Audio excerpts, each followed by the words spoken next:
And typically, so again, this is just a workshop on Microsoft Teams, using it as like a video conferencing tool.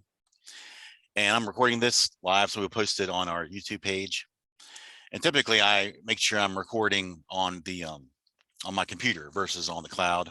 I just have a basic account, so that's all it lets me do, but that type of thing. So, but in order for me to share, or in order for me to do a video with Teams, I believe I need to turn my video off of Zoom here. So I'm going to go and do that. Hopefully y'all can still hear me. Then I'm going to go ahead and share my screen. Let's see here. Yeah, I'll stick with this one. All right. So now we're over here in my team area. Just in case you're not familiar with Teams, have y'all been able to log into Teams before? You just go to the main Shepherd site, log into your email there at the top, and it takes you to Office 365. One of the options there on the left is Teams. And Teams is just a place where you can have small groups to collaborate and so forth. Here I have some different teams that I use. This was just more of a, just for me, kind of a test team. This is an example of a class you can have in Teams. So some people they add their students and they can do conferencing with their class. They can have live lectures with their class and so forth. This is one we had for Brightspace, where we shared files and we shared information and so forth. And this is just a silly team I made just for testing purposes. I don't think we still have this department here at Shepherd. It didn't get too many students, so but you never know what may happen. So, all right, so let's go ahead and go into our Rich Lanham team here. And I've done some other meetings before. But typically, the first thing you see is these different posts. It's kind of like in Facebook or any type of social media. You have different posts and they scroll down and so forth. Well, anytime you have a meeting inside of Teams, like a video, at the end, it will give you an attendance report, which is nice.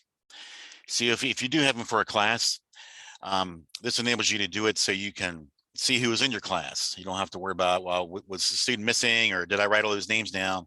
You can actually download a report here, and it downloads it as an Excel spreadsheet. So that's an option for you. This is one that was recorded earlier. I did as a test. But the first thing I kind of want to show you is just how you schedule a meeting. When you go to the top here, you'll see this meet icon. And that is for either starting a live meeting or scheduling a meeting. If you click this little triangle here, it gives you those two options. When you hit schedule a meeting, kind of like when you do for Zoom or those types of things, you want to give your meeting a title. You could just call it staff meeting or class meeting, whatever you like. And then you would add your particular attendees. Let's see here. Let's say I want to add my student account. So I would just click my student account here. And then I could give the time of the meeting. Let's say I want it to be at 1:30. So click there. Or you can change the dates and times, however you like. When it says general here, this indicates that it's the general channel of the team. So in your team, you can have all kinds of different channels. Like, let's say you have 20 people in your team, but you want to have certain groups and split them up. You can have different channels or different groups, that type of thing. So that's why it says general here. This is the general channel that all the members can access. You can add a location if you want, but here's where you can give typical details of your meeting. It's just a staff meeting.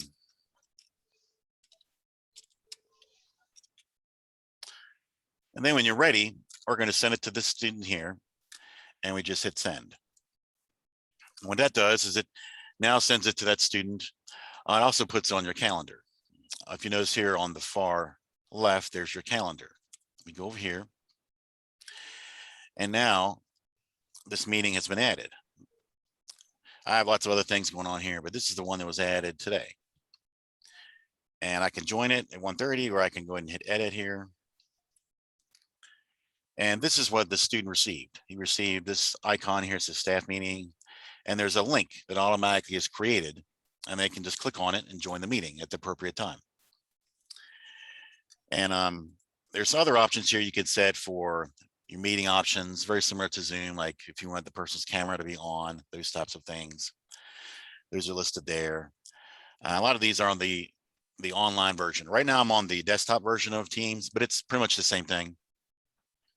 There might be a few added features. You might want to test those out. But that's basically how you would set up a calendar invite for your team. And if I wanted to join it, I could just join it here. Like if you want to start your meeting, you just go to your calendar, click on the meeting, hit join, that type of thing. So I'm going to go ahead and hit close.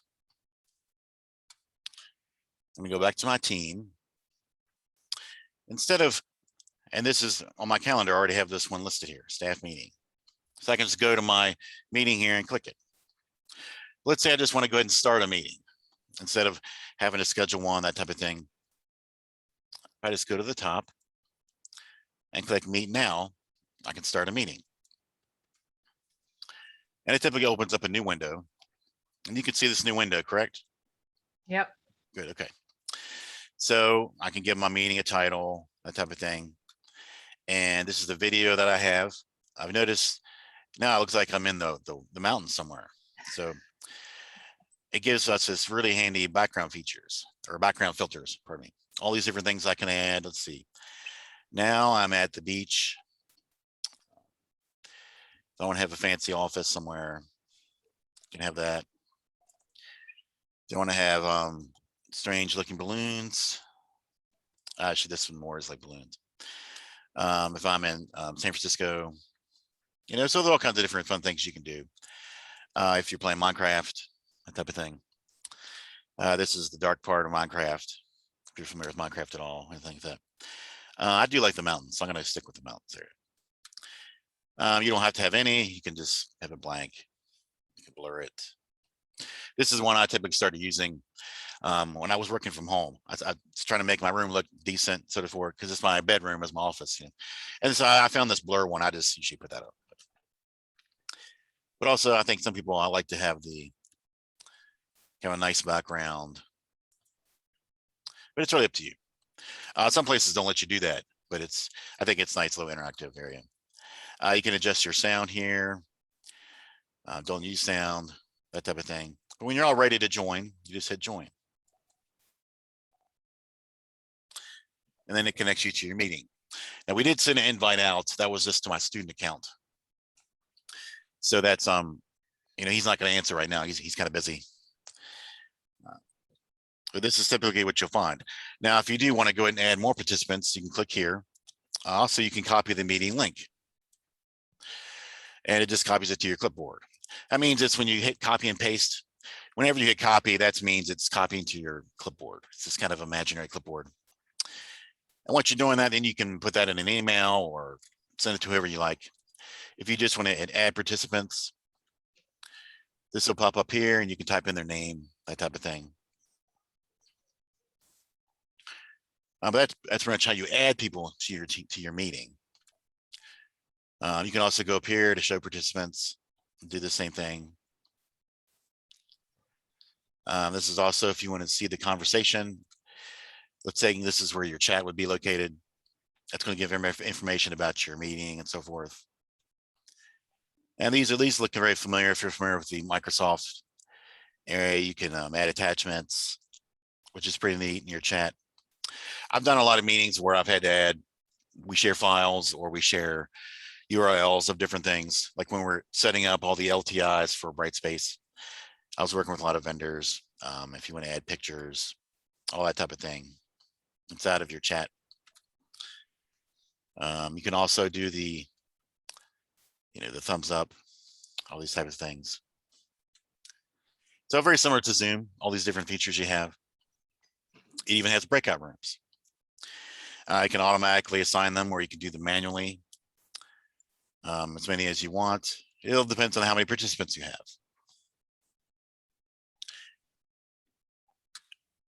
Also, you can turn off your camera or your sound. But I would definitely want to show you the shared content area. The shared content gives you a lot of flexibility. You can even present in different views.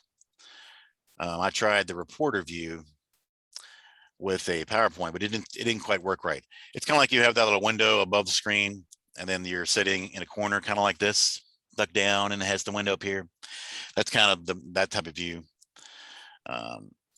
Standalone view, content only. Let's say you do want to be in the picture, and you can share your screen, different windows, and so forth.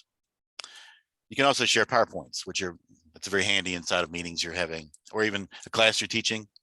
This is how you can share your PowerPoint and have live classes. This was very handy. People were using this during the pandemic when all the classes were online. This is how they would share their information and so forth. And also has this neat whiteboard feature. It's not going to use it for this mode, but it's going to go in a different mode. The whiteboard is another app, kind of like, Microsoft Word or PowerPoint or those types of things, or even Teams. This lets you collaborate.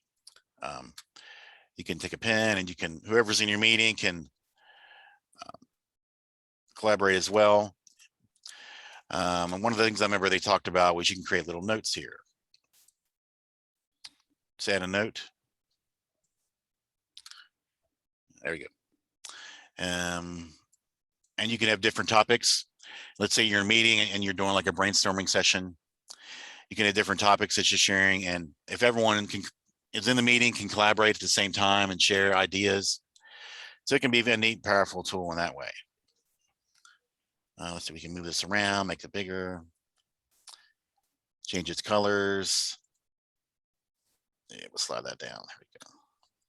Another thing that's neat is this whiteboard. They say it's it's in an infinite size. You can make it as large as you want. You can slide things around. It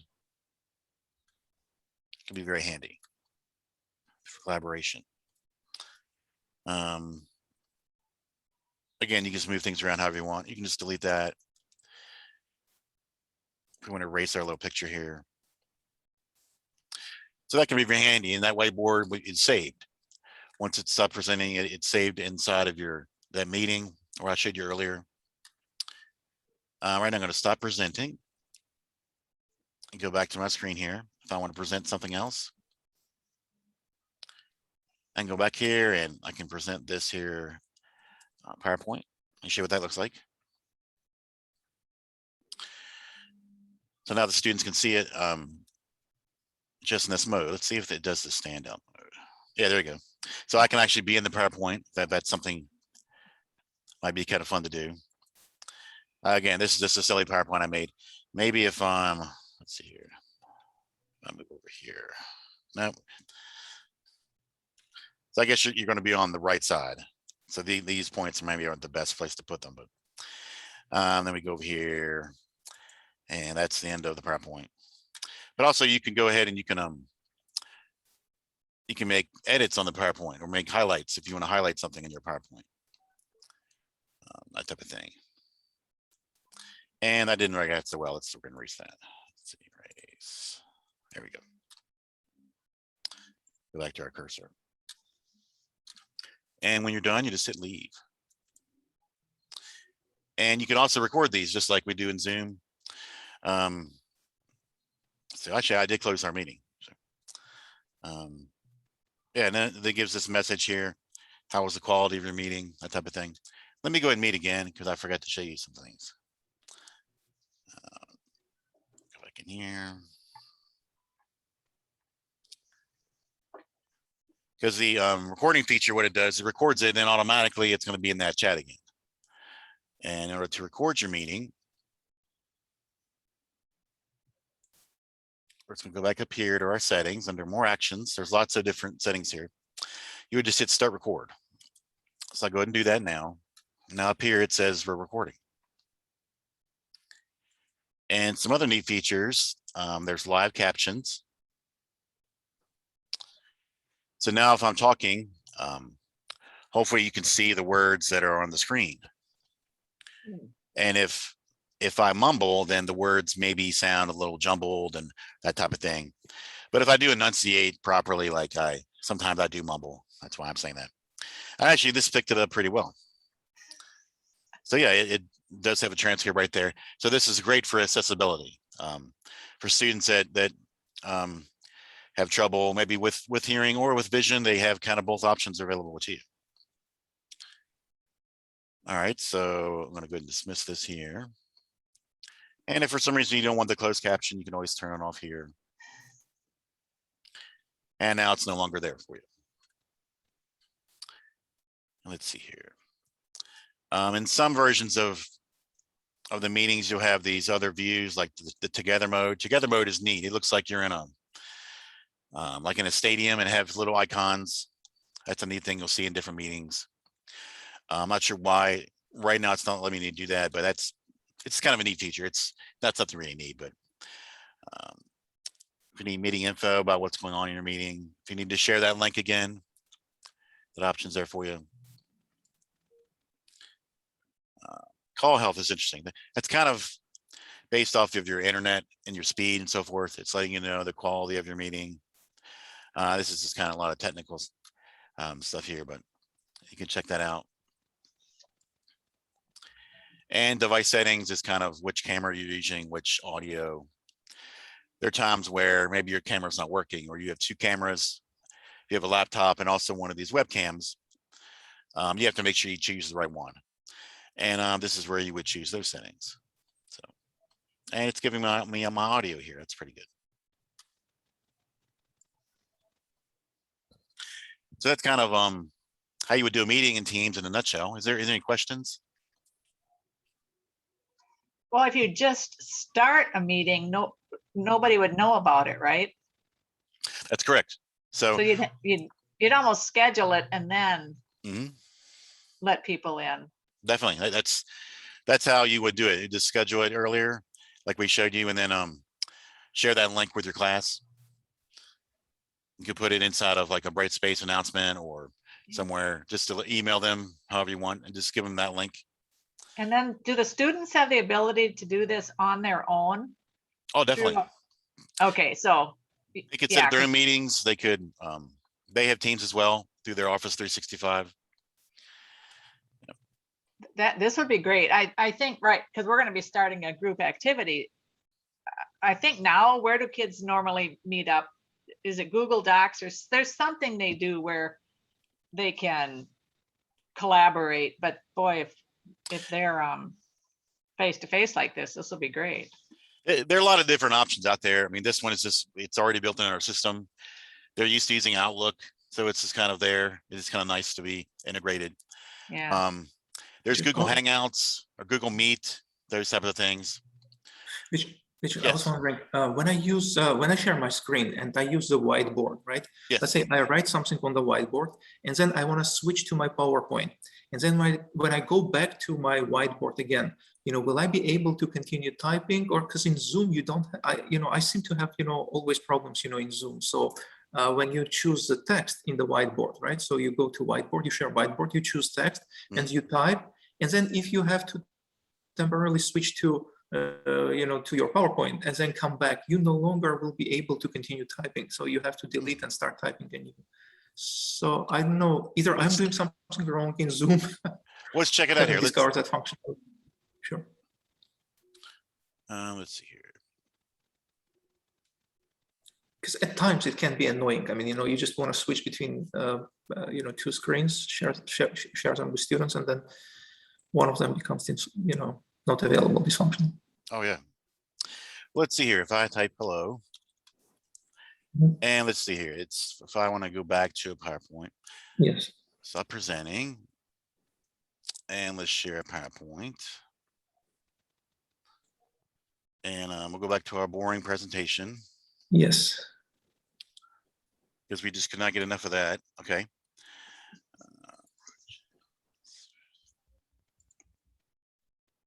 Very good. Okay, let's go back now to our, stop presenting. And let's present some more. I was wondering if it's going to create a new whiteboard.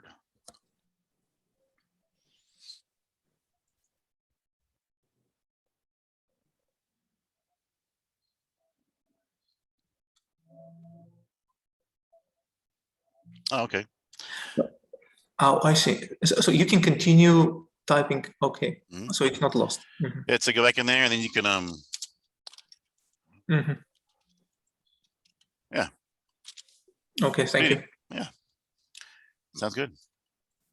And I believe you could probably go in here and change all your text if this font isn't good for you, that type of thing.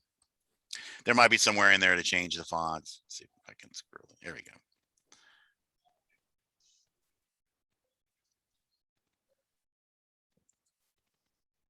Oh, that's the alt text. Okay.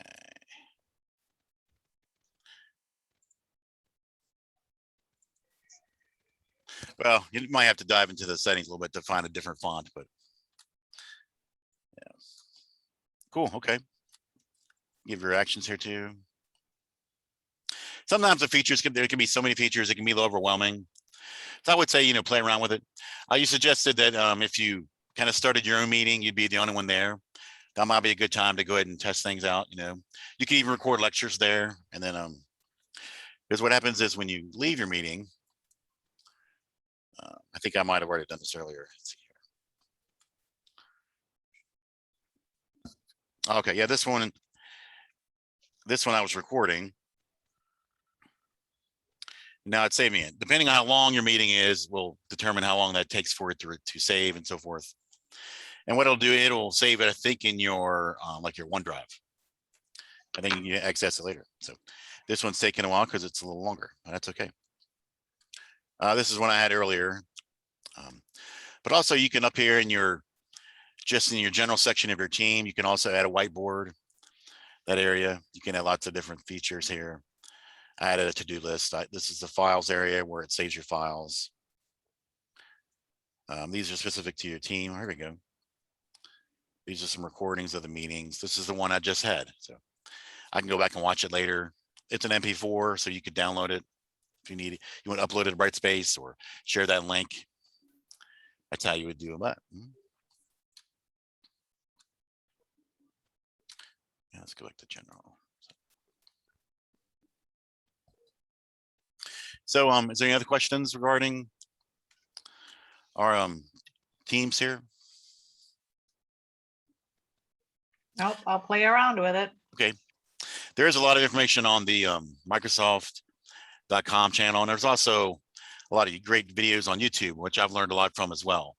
Now, some of them, depending on how old they are, they're always adding new features to Teams. So you may watch one and think, well, where's that feature? Or that's not there anymore, that type of thing. It's okay, because just look at the age of the video. Like if you check it out and it's maybe 2 or 3 years old, Teams has kind of changed since then. Maybe things might not be in the same location. So don't let that alarm you. It's just maybe kind of find those things out. Okay, well, thanks for coming. I'm going to stop sharing my screen now. And thanks for coming by and checking out Teams.